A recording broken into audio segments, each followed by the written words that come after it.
सगळेजण जेव्हा एपिसोड बघत असतात तेव्हा तोही येऊन बसतो आणि हा ताईचं छान चाललंय, ताई छान करते, ताई छान दिसते, असं असं त्याचं सुरू असतं. काय होतं ना, कधीतरी मला असं वाटतं प्रेम असू दे किंवा एखादी गोष्ट आपण नाही आवडत किंवा आवडते हे व्यक्त होणं फार गरजेचं आहे. तिचं अक्षर इतकं घाणेरडं होतं ना की म्हणजे त्या शाळेत अशी मुंगी चालून किंवा डोंगळा चालून गेल्यानंतर इतकं घाणेरडं अक्षर होतं. नमस्कार, मी अंकिता शिंदे. इट्स मज्जामध्ये तुम्हाला सगळ्यांचं स्वागत. आज मी आली आहे तुमच्या आवडत्या मालिकेच्या सेटवर, म्हणजेच घरोघरी मातीच्या चुली. आणि माझ्यासोबत आहेत दोन जावा ज्या कधी प्रेमळ असतात तर कधी नसतात, म्हणजेच जानकी आणि ऐश्वर्या. असतात असं म्हटलं म्हणजे ऑफ कॅमेरा खूप प्रेमळ आहेत, सीनमध्ये तुम्हाला माहितीच आहे. खूप छान दिसतंय, ट्रेडिशनल आहे. पण आता काहीतरी मोठं रक्षाबंधन स्पेशल शूट होतं, तर त्याबद्दल काय सांगाल?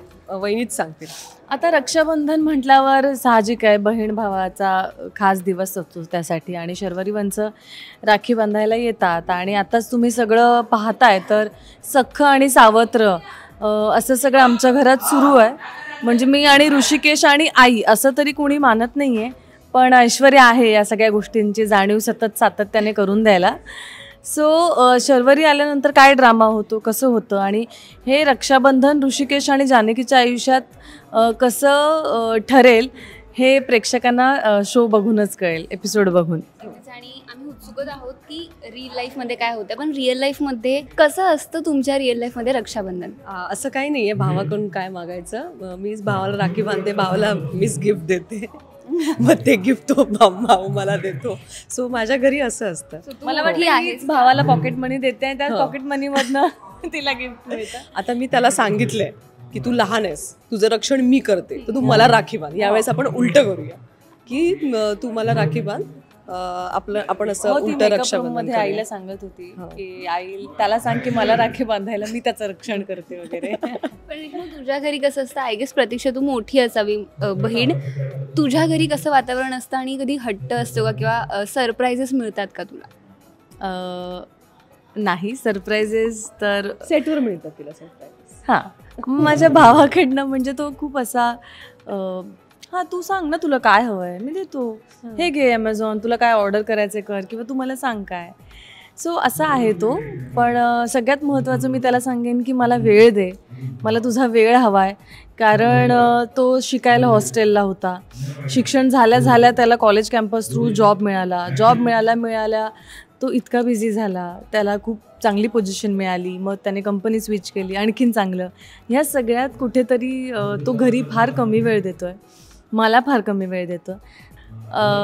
आणि हो, माझ्या आणि माझ्या भावामध्ये म्हणजे जसं ही म्हणते की लहान भाव आहे आणि ही रक्षण करते, तर पण आमच्यामध्ये उलट आहे. मी मोठी आहे आणि तो लहान आहे, पण तो खूप मॅच्युअर आहे माझ्यापेक्षा. म्हणजे मला असं खूप काय म्हणतात, बाळबोध वागायला आवडतं, तसा टाईमपास करायला. पण तो खूप काम कंपोज, आणि सगळी मला वाटतं माझी मॅच्युरिटी त्यानेच घेतली आहे. सो मग मीच हट्ट करते, मग मीच रुसते, मग तो मी रुसते, मला खूप रुसायची सवय आहे. सो मग त्याचं असतं की त्याला माहिती आहे की तो माझ्यासाठी कधीतरी, आई बाबा खूप वेळा गावी असतात, तो माझ्यासाठी कधीतरी छान कुक करून ठेवतो, बिर्याणी करतो मला जशी आवडते तशी.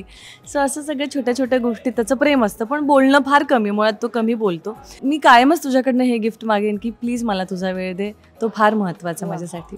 छान. रक्षाबंधनला लहानपणी वेगळ्या पद्धतीने सेलिब्रेट व्हायचं किंवा ते शाळेतही साजरा केलं जायचं. आणि तेव्हा मुलांच्या वेगळ्या सिच्युएशन्स असायच्या की त्यांना स्पेसिफिक मुलींकडून राखी बांधून घ्यायची नसते. तर तुमचं असं कधी झालं का की तुम्हाला एखाद्या मुलाला राखी बांधायचीच आहे, कारण मे बी त्याचा हेतू वेगळा असतो, किंवा लहानपणी तुला असं वाटतं काय प्रश्नाचं मी खरं उत्तर देणार आहे मज्जावर? पण आम्ही असं माझं नाही असं कधी झालं, कारण शाळेत असं असायचं ना की आम्हाला गुरुजी आणि बाई नाही, आमच्या म्हणजे माझ्या गावी तर असं कधी झालंच नाही. तर शाळेत कसं व्हायचं, गुरुजी आणि बाई सांगायचं की पुट्ट्याची किंवा कसली राखी बनवून घेऊन या, मग ते काहीतरी साडीचं काहीतरी काढा, मग त्याला लावा, आणि असं सगळं बनवून मग आम्ही राखी घेऊन जायचो. आणि लाईनीत बसवायचे, असं नाही की हाच भाऊ पाहिजे, हा नको मुलगा, ह्याला, असं काही नव्हतं. लाईनीत बसवायचे, शिस्तीत सगळ्यांनी राखी बांध. आमच्या स्कूलमध्ये असं होतं की जेव्हा टीचर सांगायच्या की एकतर राखी स्वतः बनवून आणायची, होममेड. सो ते स्वतः राखी बनवून आणली की असे बॉईजचे 2 हे रोज असायचे आणि गर्ल्सच्या.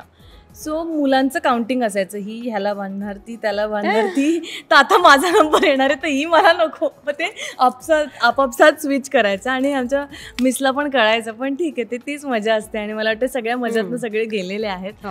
आणि ते शाळेची तीच तर गंमत असते ना. आणि मग त्यानंतर गोड म्हणून आणि गिफ्ट मला तर कायम पेन्सिलचं बॉक्स मिळालंय, चॉकलेट मिळालंय, आणखीन काय. आम्ही तर ते ना स्केच पेनचं हे असायचं अगं, 1 रुपयाला ते ह्याचं बोराचं पाकिट, किंवा मग ते असं ते गुलाबजाम, ड्राय गुलाबजाम सारखं, मग ते घेऊन यायचे आम्हाला द्यायचे, किंवा आम्ही स्वीट म्हणून त्यांना द्यायचो. असं गावातल्या शाळेतलं रक्षाबंधन. अगदीच. पण आता मागे टीव्ही आहे त्यावरून आठवलं की भाऊ आणि बहिणीमध्ये भांडण कशावरून होत असेल, किंवा व्हायचं तर ते जास्त टीव्हीमुळे किंवा त्या रिमोटमुळे. सो तुमच्या घरी हा वॉर व्हायचा? हो, माझ्या घरी मी अजूनही पॅकअप झाल्यानंतर घरी गेल्यानंतर माझ्या कुठल्या तरी चॅनलवर सिरीज काहीतरी सुरू असतं, त्याला फार ते बघायला कळतच नाही. आणि मला माझा एपिसोड बघायचा असतो, तो मला म्हणतो मोबाईलवर बघ ना, तू एकच एपिसोड बघणार आहेस, मला आता बघू दे, मी लिंक लागली. मी म्हटलं अरे एकदा तरी बघू दे मला माझा शो मोठ्या टीव्हीवर, कारण कधीतरी वेळ असतो. सो त्याचं असतं की नाही थांब. माझ्या भावाचा तो येतो, म्हणजे आता सगळेजण जेव्हा एपिसोड बघत असतात तेव्हा तोही येऊन बसतो आणि हा ताईचं छान चाललंय, ताई छान करते, ताई छान दिसते, असं त्याचं सुरू असतं. पण मधूनच तो काहीतरी ना स्वतः आधी बघतो एखादी सिरीज कापाकापीची आणि ते झॉम्बीज बिम्बीज, आणि तो जबरदस्ती सांगतो की हे बघा. अरे पण नाही बघायचे, उलटी येईल, नाही हे बघ. आणि तो सगळ्यांना ना तो बघायला लावतो. आणि माझं मम्मीचं स्पेशली असं होतं की अरे काय सांगतो. आणि माझी आई कुठली मालिका बघत असेल तर माझा भाऊ बसून असं हसतो, म्हणजे काहीतरी सिरियस सुरू असेल, काहीतरी ढिडीश तो खूप हसतो. म्हणलं कसा प्रेक्षक तू. माझा भाऊ ना फार बोलत नाही, विशाल नाव त्याचं, तो ना असं खूप बोलत नाही. म्हणजे तू जर का त्याला भेटलीस ना तर तुला असं वाटेल की हा मुका आहे, ह्याला बोलताच येत नाही, इतका तो शांत असतो. आणि जेव्हा मम्मी असं काहीतरी जुने पिक्चर किंवा साऊथचं काहीतरी बघत असेल किंवा एकटीच बडबड करत असेल सिरियल बघून, तर तो पण असा हसत बेडरूम मध्ये जातो आणि काय हसते असं. पण असं म्हणतात की आपल्याला कुणाकडूनही कॉम्प्लिमेंट मिळू शकते, पण लहान भावाकडून कौतुक होणं किंवा कॉम्प्लिमेंट मिळणं खूप अवघड असतं. सो तुमचं काय असतं, कसं? आहे अगं, कारण माझ्या भावाला मी आत्ता बोलतं केलं, म्हणजे लोकांना कळायला हवं ना त्याला बोलता येतं. तर आमच्याशी पण तो घरात खूप कमी बोलतो. इंटरव्ह्यू बघणार? हो अगदीच बघणार तो, मी दाखवेन त्याला. आणि मी जेव्हा घरातून बाहेर पडायचे तेव्हा मी त्याला विचारायचे हे कसं दिसतंय, बरं आहे का, मग तू स्वतःहून सांगायचा. इव्हन आत्ता पण तो कामाचं पण सांगतो. सो येस, मला खूप छान वाटतं की माझा भाऊ म्हणजे माझं कौतुक करतो, कामाचं कौतुक करतो, माझ्या लुक्सचं कौतुक करतो. मस्त. रेश्माचा? माझ्या भावाने कधीच माझ्या तोंडासमोर माझं कौतुक केलेलं नाहीये. जसं मुळातच कमी बोलतो, घरातच, माझ्याशी नाही अख्ख्या परिवारात, पण सगळ्यांशी त्याचं कनेक्ट असतं. आणि मला माहिती आहे की माझ्या मागे माझ्या परोक्ष तो खूप माझं कौतुक करतो. एकदा आमच्या असंच सोसायटीमध्ये घटना घडली होती, तर आय वॉज देअर. तर एक जनरल माझ्या कानावर पडलं की ताई खूप सेन्सिटिव्ह आहे किंवा असं तसं, तिला हे आवडतं, ते एक सुरू होतं म्हणजे बायकांचं बोलणं. तर तो सांगत होता ताई अशी आहे तशी आहे. सो नेहमीच करतो, आईकडे नेहमी कौतुक करतो, पण मला आत्तापर्यंत कळलं नाही की तो माझ्यासमोर माझं कौतुक का नाही करत. आणि हा इंटरव्ह्यू मी त्याला दाखवणार आहे की खरंच मला प्रश्न आहेत की काय होतं ना, कधीतरी मला असं वाटतं प्रेम असू दे किंवा एखादी गोष्ट आपण नाही आवडत किंवा आवडते, हे व्यक्त होणं फार गरजेचं आहे. सो ते तो का नाही करत. आणि खूप असतं, प्रेम असतं, सगळं असतं, पण तो खूप शांत असतो. मे बी आता त्याचा स्वभाव आहे, पण मला असं वाटतं की छान कौतुक करतोच तो, पण असं तोंडावर नाही करत. अगदीच. पण ना लहानपण म्हटलं की अजून एक गोष्ट आठवते ती म्हणजे जर एकाच शाळेत जर भाऊ बहीण असतील तर एखादा हुशार असेल तर दुसऱ्याचं इतरांकडून दुसऱ्यावर ते प्रेशर येतं. खूप मार खाल्लाय माझ्या भावाने बहिणीने, खूप मार, स्पेशली माझ्या बहिणीने. हो, माझ्या बहिणीने खूप मार खाल्लाय, खूप तिचं अक्षर इतकं घाणेरडं होतं ना की म्हणजे त्या शाळेत अशी मुंगी चालून किंवा डोंगळा चालून गेल्यानंतर इतकं घाणेरडं अक्षर होतं. मग मी तिचा तो सगळा होमवर्क असा लेफ्ट हँडमध्ये ना डाव्या हाताने पेन घेऊन मी असं रात्रभर करत बसायचे 12:30-1 वाजेपर्यंत. आणि ती मस्त आईला मदत कर, काहीतरी भांडीच घास, मग जेवणातच हे कर, मग आईसोबत गप्पाच मार, असं. तू आणि तुझा भाऊ एकाच शाळेत होते का? माझा भाऊ अत्यंत हुशार, म्हणजे तो वॉज 98, 96 असाच. सो मला कधी प्रेशर नाही आलं. माझे बाबा चिल होते की हां ठीक आहे, ओके. फक्त त्यांचं शुद्ध लेखन, अक्षर घण, टापटीप म्हणजे कधी कधी आपण बरबटवतो ना वयात कसंही. सो ते त्यांना नाही आवडायचं अजिबात. त्यांना ते एकदम एन्झायटी असायची की कवरच फाटलंय, पुस्तक फाटतंच कसा, बाबांचा प्रश्न होता. आणि आमचे नेमकी पुस्तकं सगळे. पण माझा भाऊ अगदीच जपून ठेवून नोट्स वगैरे देऊन, मित्रांकडे येऊन पण त्याची व्यवस्थित असायचे. सो आमच्यामध्ये होतं कायमच की तो हुशार, म्हणजे कॉन्फिडन्स होता की आता टेन्शनच नाही यायचं आहे बाबा ना. पण माझ्या रिझल्टच्या वेळी वगैरे यायचं की हां ठीक आहे. पण कधी मला असं कधीच घरातनं आठवत नाही की कोणी बोललंय की मार्क्स चांगले हवेत किंवा काय. कंप्लेंट्स कुणाच्या जास्त असायच्या? हो, माझ्या असायची. कशावरून साधारण? म्हणजे ऐश्वर्याला बघितलं तर असं वाटेल. ऐश्वर्या नाही ग, प्रतीक्षा. म्हणजे ऐश्वर्याच्या अँगलने पाहिलं तर नाही ऐश्वर्याच्या अँगल नाहीच. नाही अजिबातच नाही. माझ्या कंप्लेंट्स म्हणजे आज ह्यालाच मारलं, ह्याची कुठेतरी ऐश्वर्याची साकारते ते बाळ तिच्यात होतं लहानपणी. हो ग, मी खूप कळी आणायची. हो, ह्याची फुलत तोडली, आंबात तोडला, पेरूत तोडले, दगडच मारला, असं. प्रतीक्षाचं शिक्षण किंवा बालपण हे गावी गेलेले बऱ्यापैकी. हो. त्यामुळे तिथे वेगळ्या पद्धतीने किंवा तिथल्या काय आठवणी वगैरे तुला आता आठवतात का, किंवा त्या मिस करतेस का शूटिंग मधून? खूप शूटिंगच काय, मी शूटिंगमध्येच काय, मी तसंही खूप मिस करते. म्हणजे आत्ता गणपती बाप्पा येणार आहेत, पाऊस पडतोय, सगळ्याच आठवणी. शाळेतून येताना रेनकोट छत्री असताना सुद्धा पूर्ण ओली होऊन मी कशी यायचे, सगळंच खूप गोष्टी मिस करते. मी शाळेत खूपच बुजरी होते. मला असं कॉन्फिडन्स नव्हता फार. तुझ्याकडे आता बघून असं नाही. हा एक्झॅक्टली. आता तेच पुढचा शब्द माझा होता की मी अशी खूप ब्लूम झाले आणि खूप अशी छान हे झाले.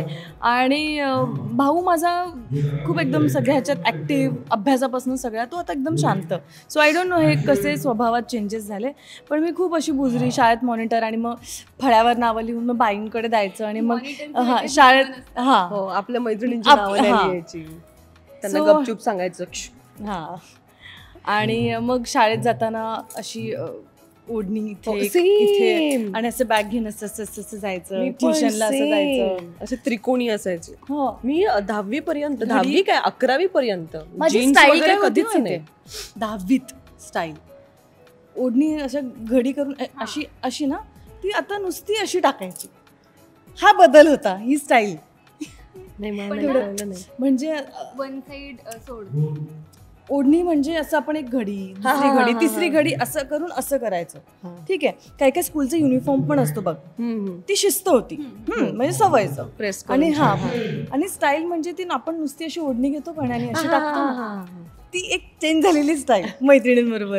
तेवढंच मुला मुलींना पाहिलं तर खूप स्टायलिश असतो त्यांचा शाळेचा लुक किंवा वेगळं असतं. सो आता तुम्हाला जर म्हणजे हे किती डिफरन्स वाटतो? खूप. मला फार आवडतं. मला ना माझ्या बाजूच्या शाळेतले म्हणजे 3-4 शाळा अशा जवळजवळ होत्या, तर त्यांना स्कर्ट युनिफॉर्म असायचा आणि एक पोनी वगैरे घालायचा आणि ते मस्त वन साईड बॅग सॅक अशा अडकून जाणार तशा असतात. ते मला कौतुक. मी जेव्हा मुंबईत आले तेव्हा असं वाटायला लागलं की बापरे, असं पण करतात. म्हणजे एवढी छोटी बॅग कशी काय, म्हणजे एवढं मोठं दप्तर होतं ग, दप्तर 10 वया त्यात. मला खूप कौतुक वाटतं की काय एवढ्याशा बॅगमध्ये कसं सगळं मावत असेल. आता मे बी ते स्मार्टफोन आणि स्मार्ट बोर्ड आल्यामुळे असेल. पण आपण थोडंसं आता मालिकेकडे वळूयात. पण खूप छान वाटतं तुमच्याशी गप्पा मारून आणि जुन्या आठवणी तुमच्याबद्दलच्या ऐकून. पण आता ऐश्वर्या काहीतरी करणार आहे एवढं कळलंय, पण रणदिवेंची 3 भाऊ आहेत, एकुलती एक बहीण आहे. सो त्या स्पेशल काही रक्षाबंधनमध्ये आम्हाला पाहायला मिळणार आहे? हो, मिळणारच आहे. म्हणजे ऐश्वर्याने तसं त्या ह्याच्यामध्ये काही न करता बऱ्याच गोष्टी केलेल्या आहेत, तर तुम्हाला कळेल रक्षाबंधनच्या एपिसोडमध्ये. Very smart. पण रेश्मा, मालिकेत पण खूप छान आहेस तू, मग आता कमॉन. तिचं इच्छा आहे की मी छानच सांगणार आहे प्रेक्षकांना की प्लीज रक्षाबंधनाचा एपिसोड बघा, तुम्हाला आवडेल. आणि तुमच्या घरात कधी असं झालं आहे का, किंवा कधी असा प्रसंग आला आहे का, हे पण कळवा आम्हाला बघून स्टारच्या इन्स्टा आयडीवर. थँक्यू. मराठी चित्रपटसृष्टीमधील latest update, original web series, shows, गाणी आणि एंटरटेनमेंटसाठी आमच्या चॅनलला सबस्क्राईब करा आणि बेल आयकन दाबायला विसरू नका.